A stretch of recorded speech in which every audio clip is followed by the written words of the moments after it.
തൃശൂരിലെ ഒരു ചെറിയ നഗരത്തിലായിരുന്നു കിരൺ താമസിച്ചിരുന്നത്. അവന്റെ ലോകം സംഗീതമായിരുന്നു. ഒരു ചെറിയ മ്യൂസിക് സ്റ്റുഡിയോ ആയിരുന്നു അവൻ ഉണ്ടായിരുന്നത്. വലിയ പ്രശസ്തിയോ പണമോ ഒന്നും അവൻ അന്വേഷിച്ചിരുന്നില്ല. അവന് വേണ്ടത് ഒന്നു മാത്രം: മനസ്സിൽ തൊടുന്ന ഒരു സംഗീതം സൃഷ്ടിക്കുക. അവൻ പറയുമായിരുന്നു, ചില പാട്ടുകൾ ചെവികൾക്കായി അല്ല, ഹൃദയത്തിനായാണ് ഉണ്ടാകുന്നത്. അവന്റെ ജീവിതത്തിലെ ഏറ്റവും മനോഹരമായ പാട്ട് തുടങ്ങിയത് ഒരു ശബ്ദത്തിലൂടെയാണ്. അവളുടെ പേര് ഹരിത. ഒരു ഗായികയാകാൻ സ്വപ്നം കണ്ടിരുന്ന പെൺകുട്ടി. അവളുടെ ശബ്ദത്തിൽ ഒരു പ്രത്യേകത ഉണ്ടായിരുന്നു. അവൾ പാടുമ്പോൾ ചുറ്റുമുള്ള ലോകം കുറച്ച് നിമിഷങ്ങൾ നിശബ്ദമാകുന്ന പോലെ തോന്നും. അവർ ആദ്യമായി കണ്ടത് കിരണിന്റെ സ്റ്റുഡിയോയിൽ ആയിരുന്നു. ഒരു മഴയുള്ള ദിവസം ഹരിത തന്റെ ഒരു പാട്ട് റെക്കോർഡ് ചെയ്യാൻ വന്നതായിരുന്നു. അവൾ മൈക്കിനു മുന്നിൽ നിന്നു പാടാൻ തുടങ്ങി.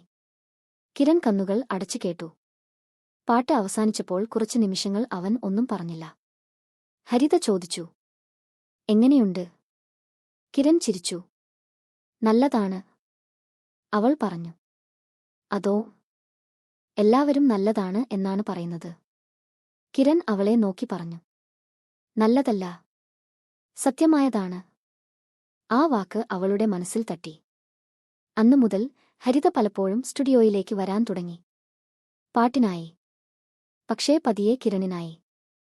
അവർ ഒരുമിച്ച് പുതിയ പാട്ടുകൾ ഉണ്ടാക്കി, പുതിയ സ്വപ്നങ്ങൾ പങ്കിട്ടു. ഹരിത ചോദിക്കും, നിനക്ക് ഒരിക്കലും വേദിയിൽ നിൽക്കണം എന്ന് തോന്നിയിട്ടില്ലേ? കിരൺ ചിരിക്കും. ഇല്ല. എന്തുകൊണ്ട്?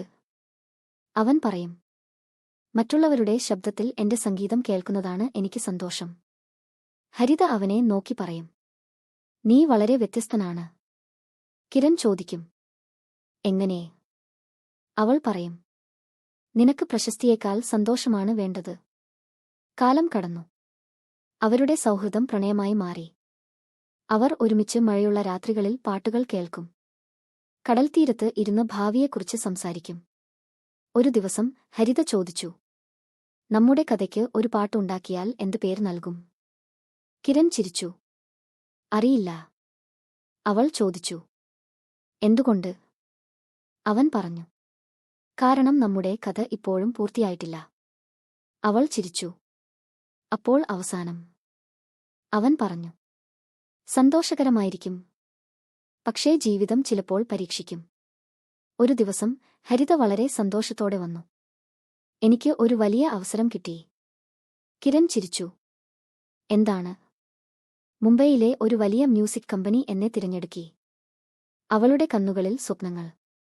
കിരണിന്റെ മനസ്സിൽ ചെറിയ പറഞ്ഞു, നമ്മുടെ പാട്ട്, ഞാൻ പാടിയത്, നീ ഉണ്ടാക്കിയ സംഗീതം. അവൻ ചോദിച്ചു, ഇത് എന്തിനെ? അവൾ ചിരിച്ചു. ഒരിക്കൽ എന്നെ മറന്നാൽ കേൾക്കാൻ. കിരൺ അവളെ നോക്കി. ഞാൻ മറക്കുമോ? അവൾ ഒന്നും പറഞ്ഞില്ല. അവൾ പോയി. ആദ്യ മാസങ്ങൾ അവർ സംസാരിച്ചു. പുതിയ പാട്ടുകൾ, പുതിയ അവസരങ്ങൾ, പുതിയ സ്വപ്നങ്ങൾ. പക്ഷേ പ്രശസ്തി വന്നപ്പോൾ ജീവിതം മാറി. ഹരിത തിരക്കിലായി. കിരൺ തന്റെ ചെറിയ സ്റ്റുഡിയോയിൽ തുടർന്നു. സംസാരങ്ങൾ കുറഞ്ഞു. ഒരു ദിവസം ഹരിത പറഞ്ഞു, എനിക്ക് കുറച്ച് സമയം വേണം. കിരൺ അവൾക്ക് സമയം നൽകി. പക്ഷേ ആ സമയം വർഷങ്ങളായി. അവൻ ആ പെൻഡ്രൈവ് ഇന്നും സൂക്ഷിച്ചു. ഒരിക്കലും മറ്റാരെയും കേൾപ്പിച്ചില്ല. 5 വർഷങ്ങൾ കഴിഞ്ഞു. കിരണിന്റെ സ്റ്റുഡിയോ ഇപ്പോൾ പ്രശസ്തമായിരുന്നു. പക്ഷേ അവൻ ഇപ്പോഴും പഴയ പാട്ടുകൾ സൂക്ഷിച്ചു. ഒരു ദിവസം ഒരു സംഗീത പരിപാടിയിൽ ഒരു പ്രശസ്ത ഗായിക എത്തി. പേര് പ്രഖ്യാപിച്ചു, ഹരിത. കിരൺ നിശബ്ദനായി. അവൾ സ്റ്റേജിൽ നിന്ന് ഇറങ്ങിയപ്പോൾ അവനെ കണ്ടു. അവളുടെ കണ്ണുകൾ നിറഞ്ഞു. നീ ഇവിടെ തന്നെയാണോ? കിരൺ ചിരിച്ചു. ചില സംഗീതങ്ങൾ പൂർത്തിയാകാതെ കിടക്കും. അവ പൂർത്തിയാക്കാൻ ഒരാൾ തിരികെ വരും. ഹരിതയുടെ കണ്ണുകളിൽ കണ്ണുനീർ. നീ ഇപ്പോഴും ആ പാട്ട് സൂക്ഷിച്ചോ? കിരൺ തലകുലുക്കി. അതേ. അവൾ ചോദിച്ചു, എന്തിന്? അവൻ പറഞ്ഞു, കാരണം അത് ഒരു പാട്ട് അല്ല, നമ്മുടെ ഓർമ്മയാണ്.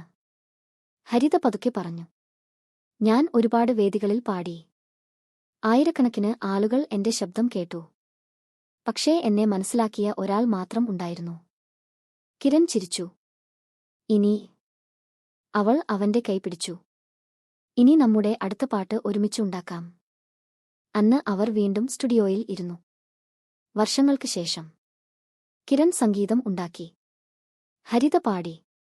ആ പാട്ടിന്റെ പേര് തിരികെ വന്ന സ്വരം. ഒരു വർഷത്തിനു ശേഷം അവർ വിവാഹിതരായി. അവരുടെ വീട്ടിലെ ഏറ്റവും വിലപ്പെട്ട വസ്തു ആ പഴയ പാട്ടായിരുന്നു. അതിന്റെ അവസാന വരികൾ. ചില ശബ്ദങ്ങൾ ഒരിക്കൽ കേട്ടാൽ ജീവിതം മുഴുവൻ മനസ്സിൽ മുഴങ്ങിക്കൊണ്ടിരിക്കും. ചില പ്രണയങ്ങൾ പാട്ടുകളെപ്പോലെയാണ്. കാലം കഴിഞ്ഞാലും അതിന്റെ മാധുര്യം ഒരിക്കലും കുറയില്ല.